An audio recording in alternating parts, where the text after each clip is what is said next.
Hello दोस्तों, welcome to my YouTube channel DK Brothers. आज का हमारा वीडियो है what is dividend in stock. So पूरा वीडियो मैंने बनाया है डिटेल में regarding the dividends in the stock market. अगर आप मेरी चैनल पे नए हो तो मेरी चैनल डीके ब्रदर्स को सब्सक्राइब कीजिए। ऐसे इंफॉर्मेटिव वीडियोस मेरी चैनल पे आपको मिलते रहेंगे। आज के टॉपिक में हमने कवर किया है डिविडेंड का मतलब क्या है, टाइप ऑफ डिविडेंड्स क्या होता है, उसकी इम्पैक्ट स्टॉक मार्केट पे क्या आती है, उसकी डिफरेंट डिफरेंट डेफिनेशन है, रिकॉर्ड डेट, अनाउंस डेट और पेमेंट डेट, कैलकुलेशंस कैसे करते हैं, फंक्शनिंग क्या है और कुछ Q&A बनाया हुआ है। सो सबसे पहले मैं बोलूंगा कि डिविडेंड का मतलब क्या है।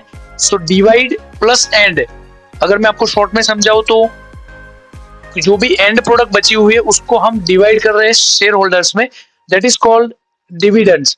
सो अगर मैं आपको एग्जांपल के तौर पे बताऊं कि कोई कंपनी है XYZ, उसको अगर एनुअली XYZ करोड़ का प्रॉफिट हो रहा है तो वो क्या करती है, दो क्राइटेरिया में डिवाइड करती है।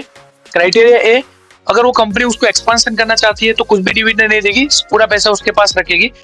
अगर जो ग्रूम कंपनी है जिन्होंने डेवलपमेंट कर लिया है वो क्या करेगी, इतना पैसा कहाँ पे स्टॉक करेंगी, इससे बेहतर है वो अपने स्टॉक होल्डर्स जो है, जो भी शेयर होल्डर्स है, उनमें वो कुछ हिस्सा डिवाइड करेंगे। सो उसको क्या बोलते हैं, हम डिविडेंड बोलते हैं। So dividend is one type of passive income. अगर आप किसी अच्छी खासी कंपनी में इन्वेस्टमेंट कर लेते हो और वो कंपनी अगर रेगुलर बेस पे डिविडेंड आपको प्रोवाइड करती है तो आप उसमें से पैसिव इनकम क्रिएट कर सकते हो। जैसे कि अगर आपने कोई प्रॉपर्टी लिया हुआ है और वो प्रॉपर्टी आप अगर किसी को रेंट पे दे रहे हो तो उस केस में क्या है, हर मंथली आपकी प्रॉपर्टी के अगेंस्ट में वो आपको रेंट पेड करता है। दैट इज कॉल्ड, आपकी जो यील्ड है वो यील्ड आपकी बढ़ती है और वो सेम टू सेम डिविडेंड की तरह वर्क करती है। सो डिविडेंड क्या है, एक स्पेशल रिवॉर्ड टाइप्स एक फंक्शन है जो कैश इक्विवेलेंट शेयर्स और रिमेनिंग शेयर प्रॉफिट को अनाउंस करती है। इसको डिसाइड कौन करता है कि हमको डिविडेंड देना है। सो बोर्ड ऑफ डायरेक्टर्स उसका डिसीजन लेते हैं with the majority of stakeholders. So company क्या करती है, या तो उसको एक्यूमुलेट करके प्रॉफिट रीइन्वेस्ट करती है फ्यूचर के लिए, या तो उसको डिविडेंड के तौर पे दे देती है। अभी हम देखते हैं डिविडेंड के टाइप्स कितने हैं। सो डिफरेंट डिफरेंट टाइप के डिविडेंड्स हैं। आपने सुना होगा कि इस तरह का डिविडेंड दिया, इस तरह का डिविडेंड दिया। सो एक स्पेशल टाइप है जिसमें कॉमन स्टॉक पे वो इश्यू करते हैं। पर्टिकुलर जो कंपनीज है वो सब्सटेंशियल प्रॉफिट उसको ओवरलुक किए हुए ना एक्सेस कैश को अपने जो इमीडिएट फ्यूचर है उसमें कुछ प्लान नहीं है तो वो स्टेक होल्डर्स को दे देती है। दूसरा है प्रीफर्ड डिविजन्स। ये क्या है, जनरली इतना यूज नहीं होता है कि accrues a fixed amount, that is called dividend earn and share on the functions like. दूसरा है interim dividend. So interim dividend किसको बोलते हैं कि हमारा जो फाइनल बिलिंग होता है कंपनी का उससे पहले, मींस कि नेक्स्ट ईयर का जो मेरा बजट है, means April of the one year to next March तक, सो उस ड्यूरेशन में वो फाइनेंशियल ईयर को कंसीडर करते हैं और उसके बिटवीन डिविडेंड्स प्रोवाइड करते हैं, that is called interim dividend. Final dividend क्या है, सो एनुअली मेरा जब भी सीट बनता है अकाउंटेंट का तभी मैं उसको प्रोवाइड करता हूँ। कुछ कुछ कैश में देते हैं, कुछ कैश में देते हैं, कुछ इलेक्ट्रॉनिक्स फॉर्म्स में रहते हैं। कोई अगर आपने खोना होगा तो कोई कोई कंपनी किसी भी रियल एस्टेट में प्रॉपर्टी देती है, कोई फिजिकल एसेट्स जैसे कार्स देती है बहुत सारी कंपनी। सो इसमें आता है कुछ स्टॉक्स देती है। तो क्या है, आपके पास जो स्टॉक पड़ा है उसको वो डबल करके दे देती है कि आपका दो स्टॉक था, दो उन्होंने एडिशनल बोनस दिया, तो उस केस में आपको प्रो रेटा बेस पे एडिशनल स्टॉक देते हैं। अभी आप इम्पैक्ट क्या है, मेरी डिविडेंड अगर कंपनी देती है तो उसकी वजह से मेरी मार्केट पे क्या इम्पैक्ट आती है। सो डिविडेंड्स जब भी कंपनी डिवाइड करती है सो वो इरिवर्सिबल मूव रहेगा। जो भी अकाउंट सीट है उसमें से वो डेबिट होगा। सो कंपनी को वो जो इक्विटी है उसमें से वो कंसिडर किया जाएगा कि हमने हमारे शेयर होल्डर्स को इतना डिविडेंड पे किया हुआ है। फर्दर ये जो भी मार्केट है उसके ऊपर कहीं ना कहीं पॉजिटिव इम्पैक्ट आएगा। जो भी कंपनीज डिविडेंड पे करती है उस कंपनी का जो स्टॉक्स है वो जब भी डिविडेंड प्रोवाइड करने का अनाउंसमेंट करती है सो कहीं ना कहीं मार्केट में वो पॉजिटिव रहता है। जो भी स्टॉक वैल्यू है वो इंक्रीज होता है इररिस्पेक्टिव ऑफ रिडक्शंस। अगर मार्केट में कुछ भी पॉजिटिव नेगेटिविटी है तो वो कंपनी के लिए कहीं ना कहीं पॉजिटिव रहता है डिविडेंड्स को लेके। अभी डिविडेंड के लिए एक बहुत इंपॉर्टेंस है कि डेट्स कैसे अनाउंस करते हैं और उसका क्या इंपॉर्टेंस है।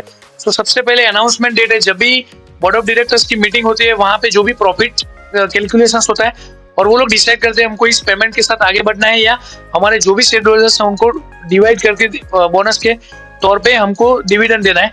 सो यहाँ से अनाउंसमेंट डेट फिक्स किया जाता है उसके बाद है ex dividend date, that is eligibility वो is stated for the expiry. So वहां पे एक्स डिविडेंड डेट और रिकॉर्ड डेट, सो दोनों कट ऑफ डेट रहता है। समझो कि मैंने, अगर कंपनी ने अनाउंस किया है कि 3 मार्च 2025 मेरा रिकॉर्ड डेट रहेगा, सो 3 मार्च 2025 से पहले वाला दिन एक्स डिविडेंड डेट रहेगा। सो उससे पहले जितने भी लोगों ने स्टॉक परचेज किया हुआ है वो सभी कंपनी के पार्टनर्स कंसीडर किए जाएंगे और उन सबको जो भी स्टॉक्स अवेलेबल है उस हिसाब से डिविडेंड पे किया जाएगा। पेमेंट डेट क्या है? जिस दिन को डिविडेंड क्रेडिट होता है उस दिन को हम पेमेंट डेट बोलते हैं। अभी कैसे डिविडेंड का कैलकुलेशन होता है? सो डिविडेंड जो भी अमाउंट पेड करते हैं बाकी रिपोर्टेड नेट इनकम, सो जितनी भी इनकम है उसको हम क्या करते हैं, डिविडेंड पेड में डिवाइड करते हैं। सो पे आउट रेशियो उसको बोलते हैं। सो पे आउट रेशियो जीरो किसको बोलते हैं? जो भी कंपनी डिविडेंड नहीं दे रही है और नियर बाय जीरो है उसको पे आउट रेशियो हम जीरो कंसीडर करेंगे। दूसरा है रिटेंशन रेशियो। तो रिटेंशन रेशियो क्या है? Dividend per share divided by earning per share, so उसको हम बोलेंगे रिटेंशन रेशियो। अभी फंक्शन इस कैसे डिविडेंड्स काम करता है? सो सबसे पहले पब्लिकली लिस्टेड कंपनीज जो है वो उसकी बोर्ड ऑफ मीटिंग में डिसाइड करती है कि हमको हमारे शेयर होल्डर्स को ये डिविडेंड प्रोवाइड करना है। बोर्ड मेंबर्स उसको अप्रूवल लेते हैं और इंपॉर्टेंट डेट्स डिक्लेयर किया जाता है कि एक्स डिविडेंड रहेगी, अप्रूवल कब रहेगा, क्रेडिट कब करेंगे, वो सब कुछ वहां से डिसाइड होता है। शेयर होल्डर्स की एलिजिबिलिटी और उसकी पूरी स्क्रूटिनिटी होती है और फाइनली शेयर होल्डर के अकाउंट में इसको क्रेडिट किया जाता है। सो ऐसे फंक्शनिंग करता है कि आपका जो भी मॉडलिंग है उस हिसाब से जो भी इक्विटी पोर्शंस डिसाइड करती है कंपनी वो आपके बोनस में आपके अकाउंट्स में क्रेडिट होता है। अभी कुछ फाइनेंशियल टर्निंग है, balance sheet, cash flow statement और income statement. So balance sheet किसको बोलते हैं? जब भी वो अर्निंग्स को रिड्यूस करता है उसके साथ जो भी शीट बचती है उसको बैलेंस शीट बोलते हैं।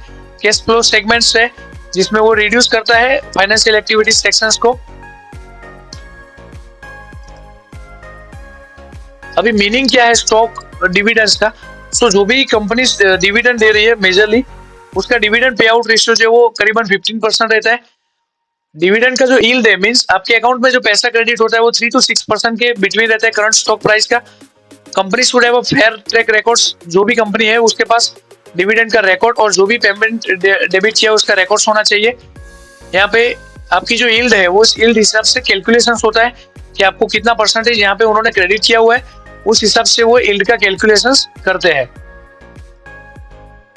डिविडेंड यील्ड का मतलब है annual dividend per share divided by dividend per share. So यहाँ पे एनुअल डिविडेंड्स है और हमारा यहाँ पे पर शेयर की जो वैल्यूएशन है उसकी बात कर रहे हैं। सो इसके बेस पे आपके अकाउंट में डिविडेंड क्रेडिट्स होता है। अभी कुछ क्वेश्चन है कि इंडिया में टैक्सेबल है, तो यस हमारे अकाउंट में जो भी डिविडेंड्स होता है अगर वो एक्सेस ऑफ 10 लाख बियॉन्ड है तो उसका 10% अपने को पे करना पड़ता है। So when dividends paid, so dividend quarterly होता है, कुछ कंपनीज एनुअली देती है, कुछ कंपनीज मंथली देती है। सो वो कंपनी डिसाइड करती है कि कब उसका डिविडेंड्स देना है। यहाँ पे पूछ रहे हैं कि कब उसका डिविडेंड का कोई टाइमलाइन है क्या? सो ऐसा कोई भी फिक्स टाइमलाइन नहीं है, अनलिमिटेड डिविडेंड्स क्रेडिट कर सकते हैं, मंथली, क्वार्टरली, सेमी एनुअली, कुछ भी और एनुअली वो क्रेडिट कर सकते हैं। अभी आपको गूगल से वो लिस्ट मिल जाएगा कि कौन सी कंपनी कितना डिविडेंड पे आउट करती है। सो आप वहां से सर्च करके जो भी कंपनी अच्छा डिविडेंड पे कर रही है उसमें आप इन्वेस्ट करके उस कंपनी के पार्टनर बन सकते हो और जब भी नेक्स्ट टाइम डिविडेंड पे किया जाएगा तो आपके अकाउंट में वो dividend in form of yield आपके अकाउंट में क्रेडिट किया जाएगा। सो मैं आशा रखता हूँ कि आपको डिविडेंड के बारे में क्लैरिटी आ गया होगा। Thank you for watching the video. अगर कुछ भी क्वेश्चन है तो आप वीडियो के नीचे कमेंट कर सकते हो। Subscribe my YouTube channel DK Brothers. ऐसे इंफॉर्मेटिव वीडियो मेरे चैनल पे मिलते रहेंगे। थैंक यू, मिलते हैं नेक्स्ट वीडियो में।